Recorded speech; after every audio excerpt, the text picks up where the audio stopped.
¿Qué tal, Alberto? ¿Cómo estás? Encantado, Mario. ¿Qué tal? ¿Cómo estás? Buenos días. Hace tiempo que no nos visitabas. Como ustedes recuerdan, él ha sido congresista del PPC, sigue siendo PPCista, y tuvo el buen tino, junto con Marisol Perestello, de sustraerse, digamos, a la posibilidad de postular al Congreso en la alianza, ¿cómo se llamaba la alianza con el APRA? No la recuerdo realmente, no. Alianza Popular, creo que sea. No, de verdad no la recuerdo, Sí. discúlpame. Yo sí sabía, pero te estaba preguntando a ver si... Y bueno, sin embargo, la actividad política continúa, ¿no es cierto? Sí, yo creo que siempre lo he dicho, el hombre es un animal político, y de una u otra manera todos estamos comprometidos con ello. Algunos tomamos la decisión de hacerlo de manera militante. Yo esperaría que todos lo hiciésemos, creo que es una responsabilidad general. Pero, yo soy militante de un partido y sigo siéndolo, ¿no? Blanca Varela, la poeta peruana que ya no está con nosotros, pero importantísima, publicó un primer poemario a fines de los 50 que se llama Ese puerto existe, se refiere al puerto de Supe, donde ella pasó parte de su infancia. Pensando en el PPC, ¿ese partido existe? Existe, ¿Sí? existe. Hay una militancia. ¿O es un poemario también? No. Tiene Sí. tiene todos los elementos que le dan existencia. Primero que nada, una historia rica. Segundo, una ideología clara. Tercero, una militancia que existe, que está inscrita y que está esperando simplemente la formalización. Pero que no es abrumadora a la hora de ir a las urnas, ¿no? No, digamos. Pero ahí porque aún dentro de la alianza, los votos preferenciales, por ejemplo, para Javier Bedoya no fueron suficientes para llevarlo al Congreso. Yo creo que eso ya es pasado, Mario, pero pero me da la impresión que el votante... Tú has hablado de la tradición y de la historia, y yo no he empezado a hablar del pasado. Me da la impresión que el votante... Tienes razón, disculpa. Pero en todo caso, tu pasado es chiquitito, yo te hablo de 50 años de historia. Pero yo tengo lo que tengo la impresión es que el votante... Sí. tomó una decisión parecida a la que algunos tomamos, ¿no? Entonces es referencia a lo que fue mi decisión en aquella oportunidad, que aparentemente fue similar a la del votante al que tú haces ¿Tú crees referencia, que los votos pepecistas al Congreso fueron a un lugar distinto que a los candidatos pepecistas de la lista? Pero está la evidencia, ¿no es cierto? Está la evidencia de los votos. O sea, ¿En dónde? En la propia votación. O sea, por el hecho de que sean tan pocos, el hecho de que sean tan votos, sugiere que... No sugiere, lo evidencia. Tú suma los votos que habíamos obtenido 5 años anteriores, otros candidatos, compáralo con lo que ocurrió esta vez y está clarísimo que el votante del PPC tomó una decisión distinta. El votante, pero no pues el militante, ¿no? Ese es no, el votante. Sí. Pero perdón, es que el que determina eso es el votante, no el militante. Los militantes normalmente no son tantos, pues. No son tantos. Ok, entonces, tiene historia, tiene tradición, tiene militancia, ¿tiene dirigencia jurídica. o tiene dirigencias? Eso es lo que está discutido, pero estamos en una etapa en donde serenamente estamos arreglando nuestros problemas. Esto es un tema público, no hay nada aquí privado, hay una situación que se ha presentado ante el Jurado Nacional de Elecciones. Sí. Ha habido una primera instancia que ha fallado dándonos básicamente la razón. Al decir dándonos, me estoy incluyendo en un colectivo de pepecistas que queremos que estas cosas se arreglen como corresponden, con la ley en la mano, con los estatutos en la mano. Lourdes Flores y Lourdes Flores es parte Luis de Bedoya Reyes forman parte de ese sector, de manera es un sector... Yo no quisiera hablar de sector, pero digamos, somos los pepecistas en general todos, que estamos diciendo, oiga, tuvimos un problema, el causante principal de ese problema ya no está en el partido. ¿Ni va a regresar tampoco? Ha habido algunas personas que están allí, ha habido otros, y yo quiero hacer diferencias, que por amor al partido se han comprometido con asumir una dirigencia que estaba en el limbo. O sea, yo quiero reconocer que hay unas personas que sí tienen buena voluntad dentro de esta dirigencia que no ha sido reconocida, y hay un Jurado Nacional de Elecciones que está viendo lo que ha ocurrido y que está a punto de tomar una decisión. Yo esperaría con paciencia... ¿Que será final o es apelable? Que es final. En materia electoral, las decisiones del Jurado Nacional de Elecciones son instancia final. ¿Cuándo más o menos vamos a tener noticias? Bueno, ya se presentó el informe oral sobre la apelación, de manera que no conozco con exactitud los tiempos del jurado, pero no tendría por qué demorar demasiado. Bueno, y la Alianza Popular les ha permitido conservar la inscripción, ¿no? Y determinar esto, no, yo creo que conservamos la inscripción a pesar de la Alianza Popular. Okay. Perdóname que te haga la corrección, pero pasaron por la... Nos hubiera ido muchísimo mejor sin alianza, sí. O sea... Pero ya, lo importante es que existe el partido y que yo espero ese fallo, que lo que permitirá seguramente es en las próximas semanas o meses, ojalá para el aniversario, tener un congreso como el que siempre tuvo el PPC, con dirigentes que han sido correctamente electos hace más de un año y que ahora tendrían que asistir a su casa para lograr una nueva dirigencia partidaria. Y esta impresión que acabas de manifestar de que les habría ido mejor sin la Alianza Popular, o que la Alianza Popular fue un error desde la perspectiva de ustedes, ¿ya es, digamos, de dominio común en el PPC? ¿O hay todavía gente que dice, no, en realidad, de las opciones que teníamos en la mesa, esa era la mejor? Y... En cualquier colectivo humano siempre hay diferencias de opinión. Entonces, en el momento, fue mayoritaria la de ir a la Alianza, como yo siempre lo he comentado, no habrían tampoco ido. es oculto, en aquel momento fuimos 8 las personas a quienes se nos delegó esa decisión. 2 consideramos que era equivocado, los demás estuvieron a favor y se fueron muy alegres al cadalso. Me da la impresión que ahora eso se ha revertido, pero estoy seguro que hay gente que seguirá pensando que esa fue la mejor opción y se respetan las opiniones, ¿no?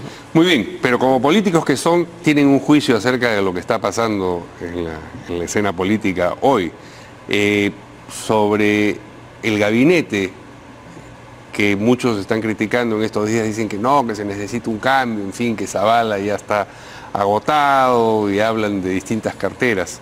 Empecemos por lo más cercano a ustedes.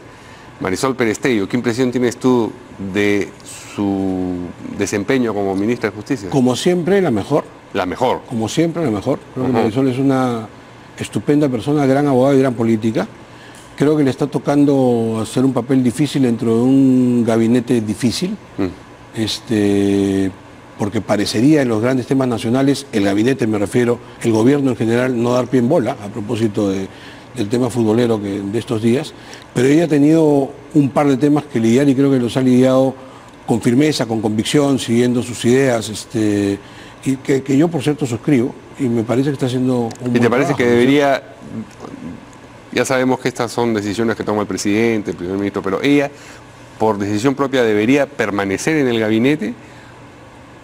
Te voy a pedir que no me hagas... Que no te hagas esa pregunta. Házmela, pero... En fin, me vas a pedir no responderla. Tú sabes que adicionalmente a mis criterios políticos, yo soy muy amigo de Marisol y respeto, por tanto, muchísimo lo que ella vaya... Yo creo que lo que ella decida, ella está dentro, yo estoy afuera. Lo que ella decida, estoy seguro que será lo más apropiado para el país, porque yo conozco a Marisol. Ella piensa en el Perú primero, después en sus intereses personales. Zavala. Tenía muchas expectativas en lo que pudiera hacer, no me ha gustado como premier, porque creo que no ha sido y te voy a explicar por qué, porque creo que no ha sido el balance que necesitaba PPK. Es una suerte de PPK chiquito. Entonces, con todos los errores que suele cometer PPK, Zavala nos falta esa corrección. No los corrige, sino lo agrega a los suyos. ¿Te acuerdas tú el papel que lo tomábamos a burla con Ferrero cuando se decía que él era el traductor del presidente? Sí. Ya, nos falta un poco eso, ¿no es cierto? Alguien que diga, bueno, en realidad no quiso decir esto, sino va más bien por acá el asunto. Entonces, creo que le hace falta muchísimo al presidente, lo digo con todo respeto, alguna suerte de consejería política más fuerte, que le diga, señor, mejor no opine sobre determinadas materias, mejor guarde silencio, no se meta en... Esto es como cuando hablamos del arquero y le decimos, mira, las que van al arco que entren, pero las que van afuera no las metas. Es un poco lo que hay que decir al PPK, ¿no es cierto? Claro. Si la pelota está afuera, no la metas, o sea, no entres en terrenos que no te corresponden, y si vas a opinar sobre temas que no te corresponden, pide a un asesor que te dé un paper y léelo. Estamos hablando del ceviche japonés, por ejemplo, y la pachamanca árabe. Pero ese fue un ejemplo pues ya grotesco de varias. Un problema que no tenía. Eso fue grosero. Eso es un error pues de principiante, ¿no? Para decir una barbaridad incierta, poco feliz, que tocaba la sensibilidad nacional en una circunstancia en la que no hacía falta. No hacía falta, ¿no es cierto? Entonces, y que nos meten en problemas, me refiero de gente que se molesta cuando hay temas muy serios que sí hay que resolver. Claro, y entonces, nos distrae, a la pregunta, Zavala no ejerce esa función que entiendes tú debiera ser de contención. No tengo duda de las calidades personales y profesionales de Zavala. Probablemente en otras circunstancias podría haber tenido un desempeño más feliz, pero ahora se necesita otro tipo de premier. O sea, ¿tú participas de esta idea, esta disyunción fuerte que hacen entre los tecnócratas y los políticos, y que había que echarle una dosis mayor de esto y una dosis menor del otro? Solamente para hacer una reflexión primera. A mí no se me ocurre que un político no tenga capacidad técnica, ni que un tecnócrata no sea un ser político. O sea, yo no hago esa división. Este es un técnico, este es un político. Como si nacieran... No, pues son seres humanos, con esa impuridad, con capacidades, ¿no es cierto? Ahora, sin embargo, y haciendo esa primera precisión, sí es verdad que se nota que aquí hay un mal manejo político, que es otra cosa. Sí. Achacable a las personas que están allí y que si aceptan ser ministros, aceptan hacer política. O sea, yo no concibo eso que se diga, no es que este ministro no es político, perdóname. Desde que es ministro está haciendo política. Si no entiende que está haciendo política, entonces no debería estar ahí sentado. Entonces, estas personas que están haciendo política deberían hacer mejor política. No están haciendo una buena política. Y encima tienen una oposición que hace una pésima política también. ¿Te refieres a la oposición en general o a una oposición en concreto? Pues básicamente, a ver, escúchame, ¿cuál es la posición del Perú del fujimorismo? Es tan abrumadora su mayoría en el Congreso que bueno, el SUTE también es oposición últimamente, pero en fin, ese es otro problema, ¿no? Es un tema coyuntural, sí, ¿no es cierto?, en la calle, pésimamente mal manejado, tanto por el gobierno como por la oposición, ¿no es cierto? Es un tema que ha sido tan mal manejado. Bueno, pero estás reflexionando acerca de esa posición, sí. Y que evidencia el problema de la educación en el Perú, también, sí, ¿no es cierto? Pero sí, yo creo que se podría tener frente a un gobierno que no termina de dar la talla, que había generado tanta ilusión. Tú sabes que en segunda vuelta yo voté por PPK, pero frente a eso... ¿En primera no? No, frente a eso uno esperaría, ¿no es cierto?, que el fujimorismo hubiera tenido otra actuación, más responsable. Yo, a ver, ver a líderes del fujimorismo con dirigentes del Movadef me hacía reflexionar y decir, esto no puede ser el fujimorismo, esté de acuerdo o no con el fujimorismo, esto no puede ser el fujimorismo.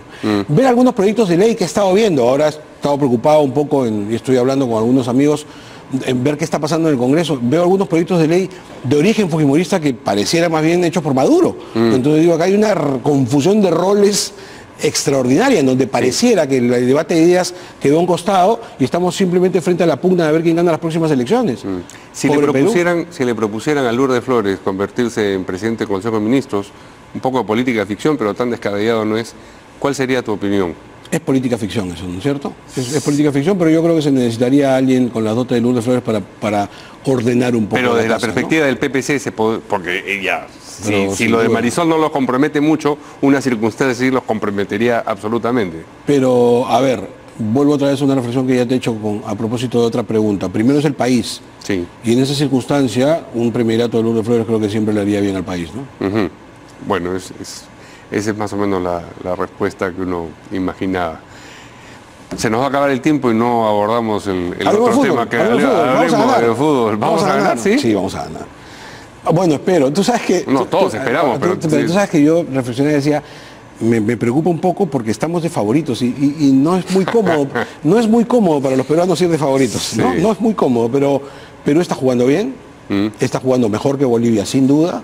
Y eso me habilita a pensar que deberíamos ganar el partido. Te tengo que preguntar por Farfán. Con Farfán, sin Farfán, con Butrón, sin Butrón, cualquiera sea la alineación que mande Gareca al campo, yo creo que Perú es más que Bolivia. Pero a alguien hay que mandar. ¿Tú pondrías a Farfán de titular desde el principio? Pero yo no soy el entrenador.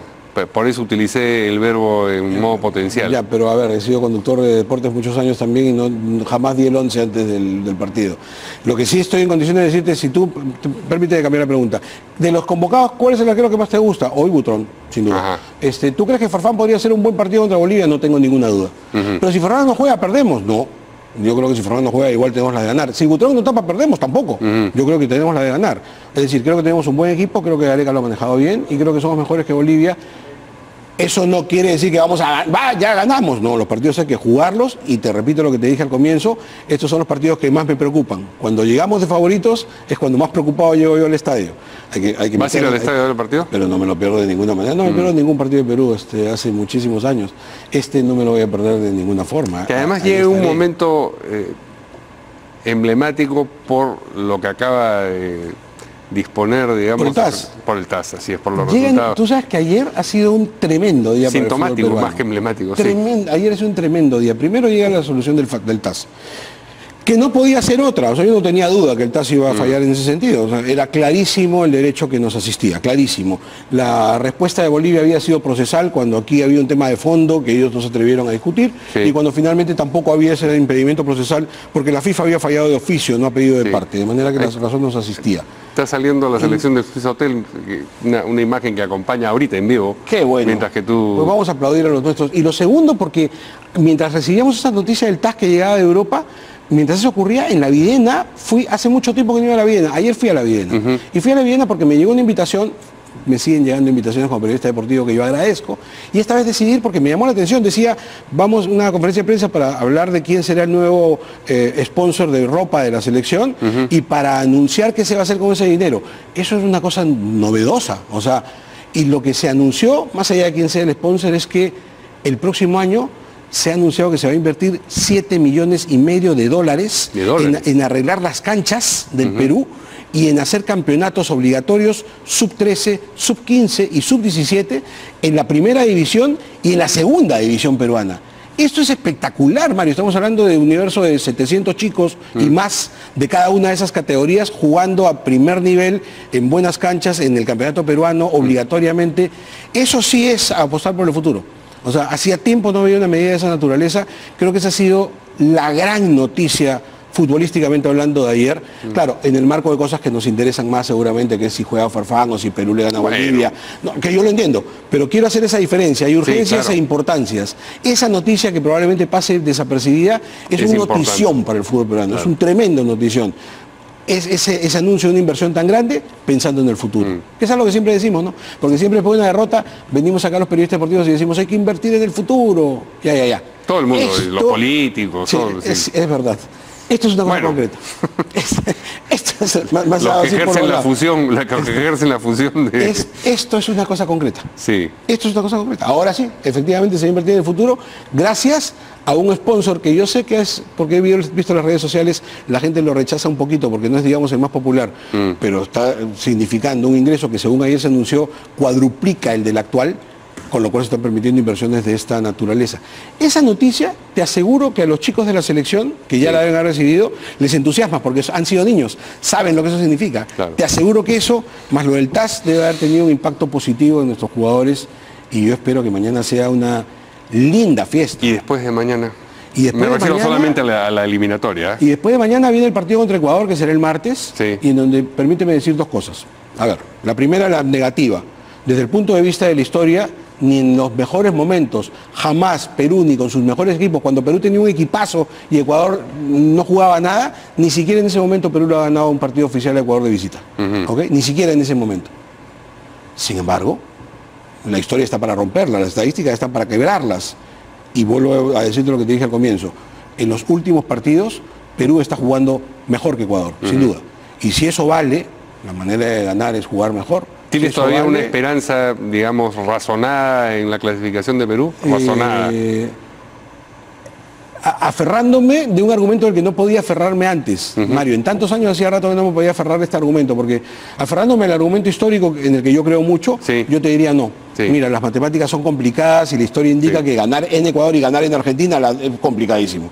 Pero sin embargo me aferro a un argumento al que antes no podía aferrarme. A saber. Perú está jugando bien. Y ese es un argumento maravilloso que el cronista peruano hacía tiempo no podía utilizar. Perú está jugando bien. Y si me preguntas, Perú está jugando mejor que Bolivia. Sí. Perú está jugando mejor que Ecuador. Sí. Perú está jugando mejor que Argentina. Sí. En estos últimos partidos, sí. Y si ese fuese el argumento, por primera vez, por el fútbol, se me generan ilusiones. Es una esperanza razonada, eso es lo que te estaba pidiendo. Sí, es lo que te estoy diciendo. Y además, y mis amigos lo saben, conforme se acerca la hora del partido y ya se está acercando, poco a poco, permíteme irme quitando, poniéndome la camiseta, me quito el saco y ser hincha de Perú, que es lo que corresponde. Muy bien. Muchas gracias, Alberto. Mario, ojalá tenga razón en este optimismo razonado. Ojalá, vamos a ver, ¿no? Nos vemos mañana aquí en De 6 a 9. Buenos días.